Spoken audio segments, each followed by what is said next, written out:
Olá, sejam bem-vindos ao nosso canal. É um prazer ter você aqui. Se você ainda não é inscrito, aproveite para se inscrever e ativar o sininho para receber todas as notificações. Assim, você não perde nenhum dos nossos conteúdos. E claro, deixe seu like para apoiar o nosso trabalho e ajudar o estudo bíblico a crescer. Então, vamos começar. Herodes, o Grande, foi um homem de grandes feitos e terríveis atos. Seu nome está gravado na história, tanto pelas imponentes obras arquitetônicas, quanto pela crueldade que marcou seu governo. Mas o que sua vida revela sobre o contexto do nascimento de Jesus, vamos descobrir juntos a conexão entre um rei que governava pela força e o Rei dos Reis, que trouxe redenção ao mundo. Herodes nasceu em 73 a.C., numa família idumeia convertida ao judaísmo. Ascendeu ao trono da Judeia, com apoio dos romanos, em 37 a.C., consolidando-se como o rei dos judeus.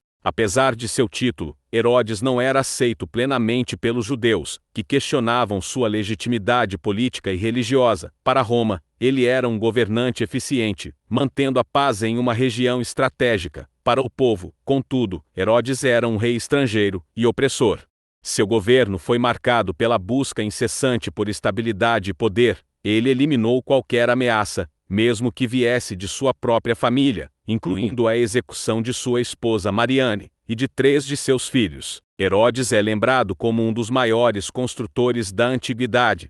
Entre suas obras mais célebres estão a expansão do Templo de Jerusalém, que se tornou o maior templo do mundo na época, um símbolo de esplendor e de sua tentativa de ganhar o favor dos judeus. A fortaleza de Massada, construída no alto de uma montanha, como refúgio estratégico. Cesareia Marítima, um porto magnífico que demonstrava seu poder e sua lealdade a Roma. Essas construções eram mais que simples edificações, eram ferramentas políticas para consolidar sua autoridade e imortalizar seu legado. O nome de Herodes aparece no Evangelho de Mateus, em um dos episódios mais marcantes de sua trajetória, quando os magos do Oriente chegaram a Jerusalém perguntando sobre o recém-nascido rei dos judeus. Herodes viu seu poder ameaçado. Fingindo interesse, ele pediu aos magos que retornassem para lhe informar onde a criança estava. Porém, os magos, avisados em sonho, não voltaram. Herodes, enfurecido, ordenou o massacre de todos os meninos com até 2 anos em Belém e arredores, tentando eliminar aquele que, segundo as profecias, se tornaria o verdadeiro rei dos judeus. O massacre dos inocentes não é confirmado por historiadores seculares, mas o perfil paranoico de Herodes torna o evento plausível. Esse ato cumpre a profecia de Jeremias 31:15, que fala sobre o lamento em Ramá. Ouviu-se uma voz em Ramá, lamentação, choro e grande pranto, Raquel chorando por seus filhos, e não quer ser consolada, porque já não existem. Teologicamente, o massacre destaca o contraste entre 2 reinos. O reino de Herodes, marcado pela violência e pela busca egoísta pelo poder.